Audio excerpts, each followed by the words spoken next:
श्री साई चरित अध्याय 35। परीक्षा में असफल। काका महाजनी के मित्र और सेठ निर्बिज मुनक्के बांद्रा निवासी एक गृहस्थ की नींद न आने की घटना। बालाजी पाटिल निवासकर बाबा का सर्प के रूप में प्रकट होना। इस अध्याय में भी उदी की महात्मा ही वर्णित है। इसमें ऐसी दो घटनाओं का उल्लेख है कि परीक्षा करने पर देखा गया कि बाबा ने दक्षिणा अस्वीकार कर दी। पहले इन घटनाओं का वर्णन किया जाएगा।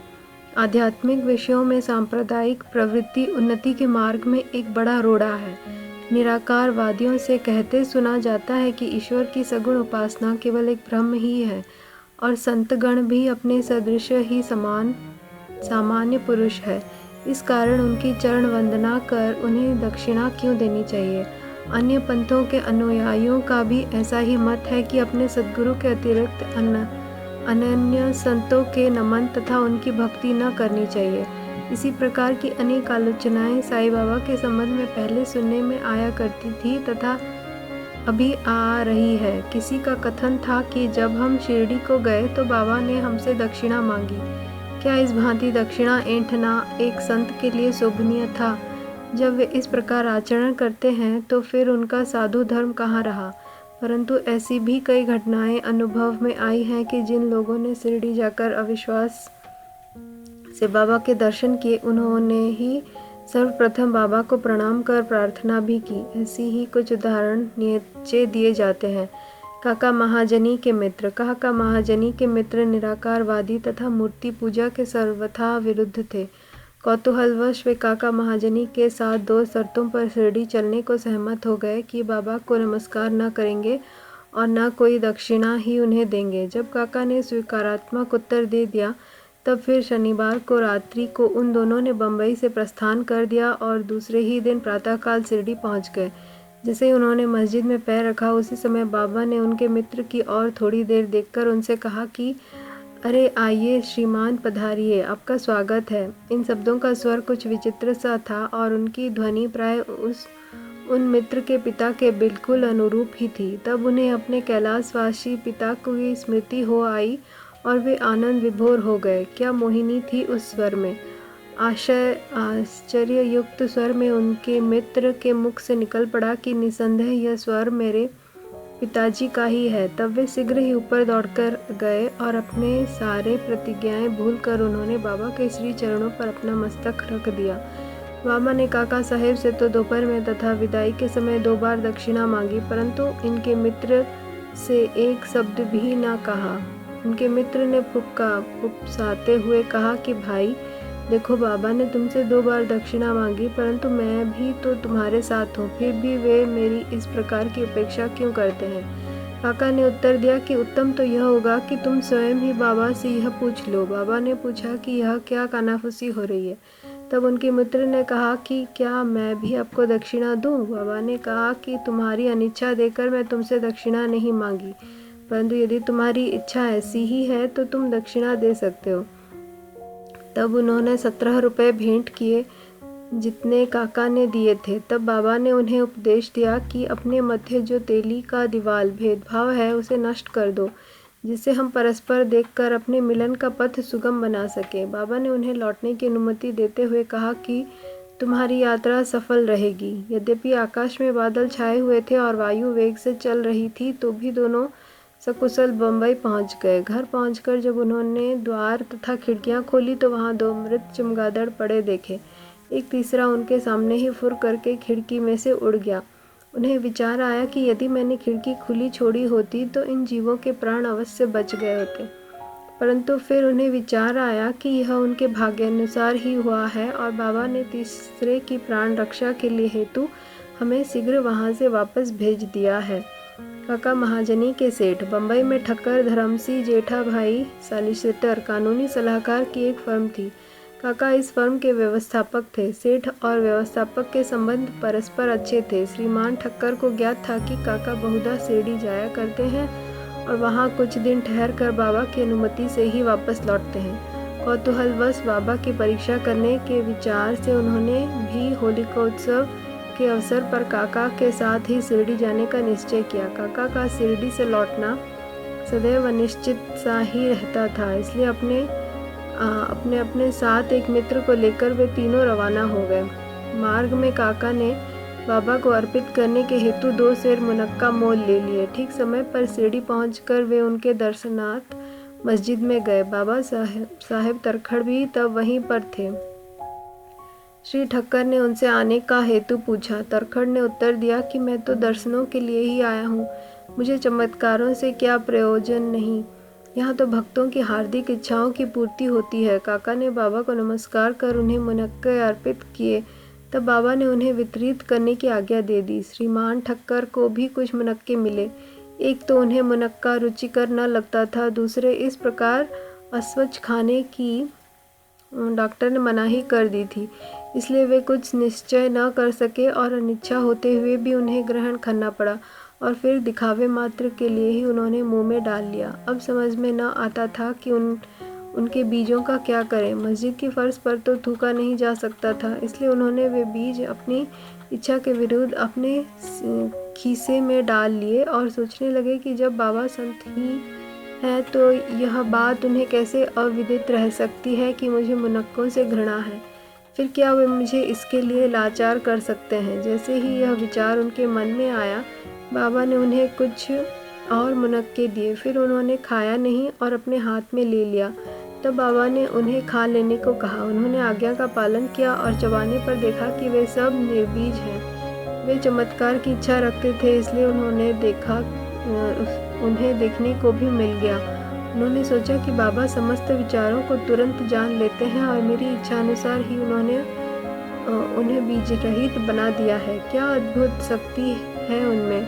फिर शंका निवारणार्थ उन्होंने तरखड़ से, जो समीप ही बैठे थे और जिन्हें भी थोड़े मुनक्के मिले थे, पूछा कि किस किस्म के मुनक्के तुम्हें मिले। उत्तर मिला, अच्छे बीजों वाले।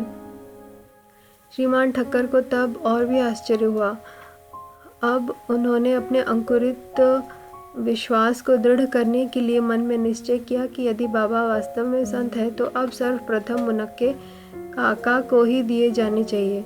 इस विचार को जानकर बाबा ने कहा कि अब पुनः वितरण काका से ही आरंभ होना चाहिए। यह सब प्रमाण श्री ठक्कर के लिए पर्याप्त ही थे। फिर समा ने बाबा से परिचय कराया कि आप ही काका के सेठ हैं। बाबा कहने लगे कि ये उनके सेठ कैसे हो सकते हैं, इनके सेठ तो बड़े विचित्र हैं। काका इस उत्तर से सहमत हो गए। अपनी हट छोड़कर ठक्कर ने बाबा को प्रणाम किया और वाड़े को लौट आए। मध्याह्न की आरती समाप्त होने के उपरांत वे बाबा से प्रस्थान करने की अनुमति प्राप्त करने के लिए मस्जिद में आए। सामा ने उनकी कुछ सिफारिश की। तब बाबा इस प्रकार बोले, एक सनकी मस्तिष्क वाला सभ्य पुरुष था जो स्वस्थ और धनी भी था। शारीरिक तथा मानसिक व्यथाओं से मुक्त होने पर भी वह स्वतः ही अनावश्यक चिंताओं में डूबा रहता था और व्यर्थ ही यहाँ वहाँ भटक कर अशांत बना रहता था। कभी वह स्थिर और कभी चिंतित रहता था। उसकी ऐसी स्थिति देखकर मुझे दया आ गई और मैंने उससे कहा कि कृपया अब अपना विश्वास एक इच्छित स्थान पर स्थिर कर लें। इस प्रकार व्यर्थ भटकने से कोई लाभ नहीं। शीघ्र ही एक निर्दिष्ट स्थान चुन लो। इन शब्दों से ठक्कर की समझ में तुरंत आ गया कि यह सर्वथा मेरी ही कहानी है। उनकी इच्छा थी कि काका भी हमारे साथ ही लौटे। बाबा ने उनका ऐसा विचार जानकर काका को सेठ के साथ ही लौटने की अनुमति दे दी। किसी को विश्वास न था कि काका इतने शीघ्र शिरडी से प्रस्थान कर सकेंगे। इस प्रकार ठक्कर को बाबा के विचार जानने की एक कला का एक और प्रमाण मिल गया। तब बाबा ने काका से 15 रुपये दक्षिणा मांगी और कहने लगे कि यदि मैं किसी से 1 रुपया दक्षिणा लेता हूँ तो उसे 10 गुना लौटाया करता हूँ। मैं किसी की कोई वस्तु बिना मूल्य नहीं लेता और न तो प्रत्येक से मांगता हूँ। जिसकी और फकीर मेरे गुरु इंगित करते हैं उससे ही मैं मांगता हूँ और जो गत जन्म का ऋणी होता है उसकी ही दक्षिणा स्वीकार हो जाती है। दानी देता है और भविष्य में सुंदर उपज का बीजारोपण करता है। धन का उपयोग धनोपार्जन के ही निमित्त होना चाहिए। यदि धन व्यक्तिगत आवश्यकताओं में व्यय किया गया तो यह उसका दुरुपयोग है। यदि तुमने पूर्व जन्मों में दान नहीं दिया है तो इस जन्म में पाने की आशा कैसे कर सकते हो। इसलिए यदि प्राप्ति की आशा रखते हो तो अभी दान करो। दक्षिणा देने से वैराग्य की वृद्धि होती है और वैराग्य प्राप्ति से भक्ति और ज्ञान बढ़ जाते हैं। 1, 2 और 10 गुना लो। इन शब्दों को सुनकर श्री ठक्कर ने भी अपना संकल्प भूलकर बाबा को 15 रुपये भेंट किए। उन्होंने सोचा कि अच्छा ही हुआ जो मैं शिरडी आ गया। यहाँ मेरे सब संदेह नष्ट हो गए और मुझे बहुत कुछ शिक्षा प्राप्त हो गई। ऐसे विषयों में बाबा की कुशलता बड़ी अद्वितीय थी। यद्यपि वे सब कुछ करते थे, फिर भी वे इन सब से अलिप्त रहते थे। नमस्कार करने या न करने वाले, दक्षिणा देने या न देने वाले, दोनों ही उनके लिए एक समान थे। उन्होंने कभी किसी का अनादर नहीं किया। यदि भक्त उनका पूजन करते तो इससे उन्हें कोई प्रसन्नता होती और यदि कोई उनकी उपेक्षा करता तो न कोई दुख ही होता। वे सुख और दुख की भावना से परे हो चुके थे। अनिद्रा। बांद्रा के एक महाशय कायस्थ प्रभु बहुत दिनों से नींद न आने के कारण अस्वस्थ थे। जैसे ही वो सोने लगते, उनके स्वर्गवासी पिता स्वप्न में आकर उन्हें बुरी तरह गालियां दिखने लगते थे। इससे निद्रा भंग हो जाती और वे रात्रि भर अशांति महसूस करते थे। हर रात्रि को ऐसा ही होता था, जिससे वे किंग कर्तव्य विमूढ़ हो गए। एक दिन बाबा के एक भक्त ने उन्होंने इस विषय में परामर्श किया। उसने कहा कि मैं तो संकट मोचन सर्व पीड़ा निवारणी उदी को ही इसका रामबाण औषधि मानता हूँ। रजो शीघ्र ही लाभदायक सिद्ध होगी। उन्होंने एक उदी की पुड़िया देकर कहा कि इसे शयन के पूर्व माथे पर लगाकर अपने सिरहाने रखो, फिर तो उन्हें निर्विघ्न प्रगाढ़ निद्रा आने लगी। यह देखकर उन्हें महान आश्चर्य और आनंद हुआ। यह क्रम चालू रखकर वे अब साईं बाबा का ध्यान करने लगे। बाजार से उनका एक चित्र लाकर उन्होंने अपने सिरहाने के पास लगाकर उनका नित्य पूजन करना आरंभ कर दिया। प्रत्येक गुरुवार को वे हार और नैवेद्य अर्पण करते। वे अब पूर्ण स्वस्थ हो गए और पहले के सारे कष्टों को भूल गए। बालाजी पाटिल नेवासकर, ये बाबा के परम भक्त थे। ये उनकी निष्काम सेवा किया करते थे। दिन में जिन रास्तों से बाबा निकलते थे, उन्हें वे प्रातःकाल ही उठकर झाड़ू लगाकर पूर्ण स्वच्छ कर रखते थे। इसके पश्चात यह कार्य बाबा की एक परम भक्त महिला राधा कृष्ण माई ने किया और फिर अब्दुल ने। बालाजी जब अपनी फसल काट कर लाते तो वे सब अनाज उन्हें भेंट कर दिया करते थे। उसमें से जो कुछ बाबा उन्हें लौटा देते, उसी से वे अपने कुटुंब का भरण पोषण किया करते थे। यह क्रम अनेक वर्षों तक चला और उनकी मृत्यु के पश्चात भी उनके पुत्र ने इसे जारी रखा। उदी की शक्ति और महत्व। एक बार बालाजी के श्राद्ध दिवस की वर्षी के अवसर पर कुछ व्यक्ति आमंत्रित किए गए। जितने लोगों के लिए भोजन तैयार किया गया, उससे कहीं तिगुने लोग भोजन के समय एकत्रित हो गए। यह देख श्रीमती नेवासकर किंग कर्तव्यमूढ़ से हो गई। उन्होंने सोचा कि यह भोजन सबके लिए पर्याप्त न होगा और कहीं कम पड़ गया तो कुटुंब की भारी अपकीर्ति होगी। तब उनकी सास ने उनसे सांत्वना पूर्ण शब्दों में कहा कि चिंता न करो, यह भोजन सामग्री हमारी नहीं, ये तो श्री साईं बाबा की है। प्रत्येक बर्तन में उदी डालकर उन्हें वस्त्र से ढक दो और बिना वस्त्र हटाए सबको परोस दो, वे ही हमारी लाज बचाएंगे। परामर्श के अनुसार ही किया गया। भोजनार्थियों के तृप्तिपूर्वक भोजन करने के पश्चात भी भोजन सामग्री यथेष्ट मात्रा में शेष देखकर उन लोगों को महान आश्चर्य और प्रसन्नता हुई। यथार्थ में देखा जाए तो जिसका भाव होता है, उसके अनुकूल ही अनुभव प्राप्त होता है। ऐसी ही घटना मुझे प्रथम श्रेणी के उपन्यायाधीश तथा बाबा के परम भक्त श्री B.A. चौगुले ने बतलाई। फरवरी सन 1943 में करजत जिला अहमदनगर में पूजा का उत्सव हो रहा था। तभी इस अवसर पर एक बृहद भोज का आयोजन हुआ। भोजन के समय आमंत्रित लोगों से लगभग 5 गुने अधिक भोजन के लिए आए, फिर भी भोजन सामग्री कम नहीं हुई। बाबा की कृपा से सबको भोजन मिला।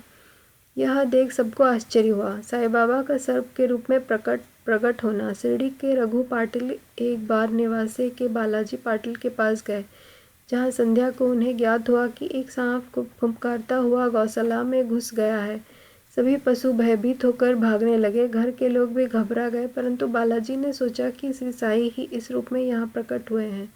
तब वे एक प्याले में दूध ले आए और निर्भय होकर उस सर्प के सम्मुख रखकर उनको इस प्रकार संबंधित कर कहने लगे कि बाबा, आप फुफकार कर शोर क्यों कर रहे हो?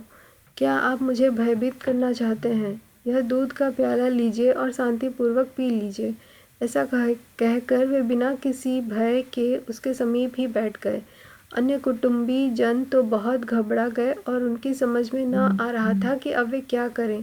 थोड़ी देर में ही सर्प अदृश्य हो गया और किसी को पता न चला कि वह कहाँ गया।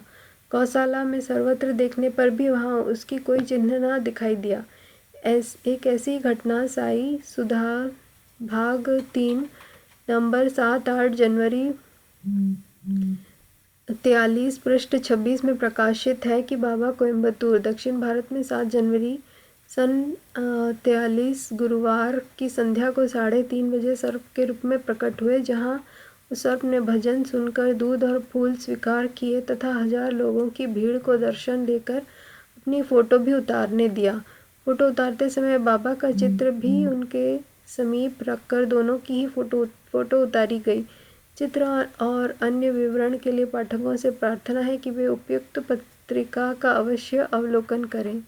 श्री सद्गुरु साईनाथार्पणमस्तु। शुभम भवतु। ओम साई राम।